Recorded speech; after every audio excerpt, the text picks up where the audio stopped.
Wayne, you only made the decision after track work this morning that got it across the line? Yeah, well, you know, track work was certainly one thing. He had to work good, which he did, and finished the rest of the morning and then went back to the stables. And, you know, my father spoke to the strapper and made sure he thought everything was right. And there are the little key things that people just forget. It's not just about one thing, and it's a massive team effort, and someone out the back might have noticed something that wasn't quite right. So Dad walked back and forth a couple of times, and then he looked at me and smiled and said, "We're running." So it was certainly not a cat and mouse decision, because he's won the 3-year-old race that counts from a stallion's point of view. We forewent the Golden Slipper, and it was always the Caulfield Guineas. So he won the race that he was set for, and this was not an afterthought, but it was always going to be Cox Plate with a question mark on the. Sorry, it was always going to be the Caulfield Guineas with a question mark on the Cox Plate. So we're here, and we're here in one piece, and happy to be here. And the fact that 3-year-old, history suggests it's not a race for 3-year-olds. It doesn't seem to worry you. Well, they say that, but I mean, you know, John Hawkes has won it with Octagonal. Viscount ran third one year and was quite unlucky not to have finished closer. So he's had 2 horses in the last 15 years that have done it.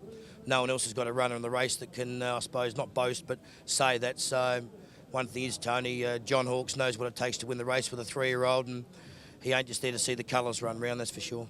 You got the gate through, the gate your dad wanted? Yeah, he wanted 3. He wanted barrier 3. He said get 3 and try not to get 1 and 2, and 3 and work your way out. So I'll tell you if he's right about 3 seconds after they jump.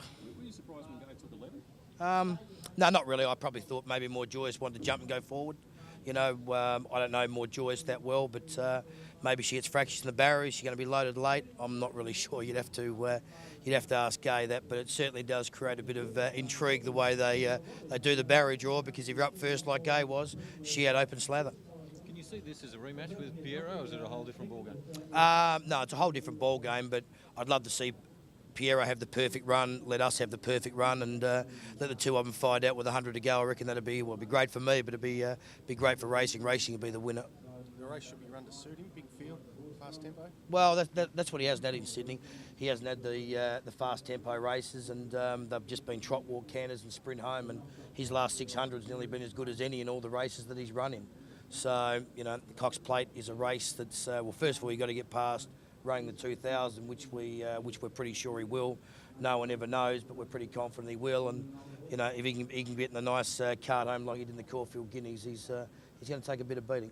Was there anything in particular you were looking for this morning that just put your mind at rest to make that final decision? What was it? Oh, it was probably more that nothing was wrong more than anything. So he worked great this morning. He always works great. He's a really flash and smart track worker, and he didn't work any better or worse than 2 weeks ago. But he's just trying to cover all bases and you know, cross off everything one step after the other. Right.